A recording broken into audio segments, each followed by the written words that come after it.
Welcome my friends to another Walking Dead discussion video. So today I want to put forward a theory that will hopefully help answer a question that has been on the minds of viewers since the very beginning. What caused the virus? So today I'm just going to go take a crack at answering that question, and just so you know, this theory is connected to my Rick and Carl R. Walker's theory, so I'll leave links to those in the description below. I definitely recommend you go watch those videos because you know they are going to be connected to this theory. And before I continue, as usual, please do take this theory with a large grain of salt. I have no evidence from the creators regarding this theory. These are just my personal theories, you know, that I've been developing over the last few months, and people just seem to like them. So, you know, as long as people keep liking them, I'm just gonna keep putting them out for you guys to, you know, listen to. So, you know, just keep that in mind. We're dealing with theories here, not established truths. So, with that in mind, just, you know, sit down with me, sit for a while, and, you know, let's theorize. So, as of right now, the cause of the virus is unknown. You know, we don't know if it's supernatural, if it's biological,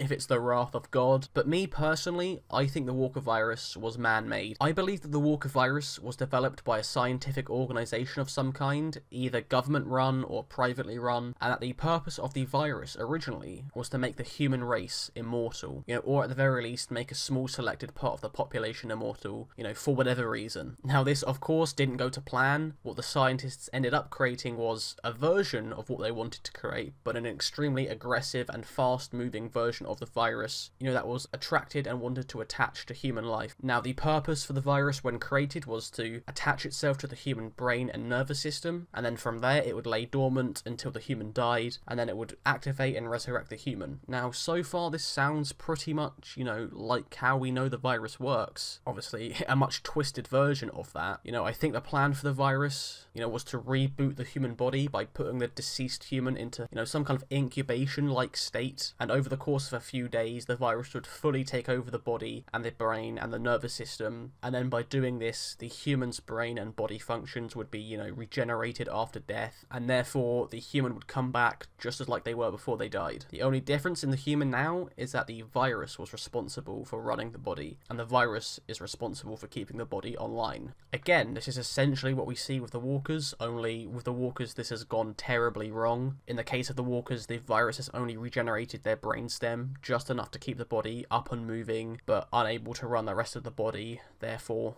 the body starts, you know, to decay over the years. It still resurrects the human, but in the case of the Walkers, they're made just a mindless husk, driven by base instinct alone. Now, why do the Walkers have insatiable hunger? Well, this could be due to the virus's programming. You know, it wants to spread to human life, and to do this, the virus programs the Walker, you know, to attack humans on sight, you know, to replicate itself onto the next human. Now, I think somewhere along the way, the virus ended up developing into an airborne version, and then that airborne version of the virus proceeds to infect, you know, most of the humans around the globe, and that's what causes this, you know, global, you know, apocalypse essentially. And that's how, you know, all of our characters that we see in The Walking Dead, you know, have the virus, because, you know, they're breathing in the air where this virus exists. Now, where does the Rick is a Walker theory come into this? Well, Rick, just like everyone else, has this virus in his body, but he has a different version. He has a mutated strand of the virus that acts how the virus was originally intended to act, you know, by the scientists developing it. Now, when Rick dies, the virus resurrects Rick's whole brain and his whole body, and upon reanimation, he's essentially, you know, completely human again. Now, this is what I explained above. This was the virus's original, you know, purpose. This is what was originally meant to happen. You know, I won't go into the examples of Rick dying in the show, because all of those are included in my Rick is a Walker theory, but essentially, you know, Rick has died at least twice in the show, and then has been resurrected by the Walker virus, but because he has the mutated strand, you know, the resurrection process brings his whole body back online instead of just the brainstem. So, you know, as of right now, that's pretty much how the theory is currently. You know, I'll make sure to update you if there are any developments at all. This is a much shorter, less concise theory compared to the Rick is a Walker theory, just because there is just hardly anything to go on regarding the origin of the virus. You know, the creators have left the audience in the dark regarding the virus, I guess for their own reasons. Maybe they want to build it up or something, but you know, this is what I've got so far. Remember, this is just a theory. I'm not claiming this is truth. It is just a theory. So my friends, if you like what you see, feel free to leave a like, and if you do want to see more, consider subscribing. If you want to interact with me outside of YouTube, feel free to follow me on Twitter, and you know, make sure to check out my other Walking Dead theories. My friends, your viewership is always appreciated. I will see you in the next video. Goodbye for now.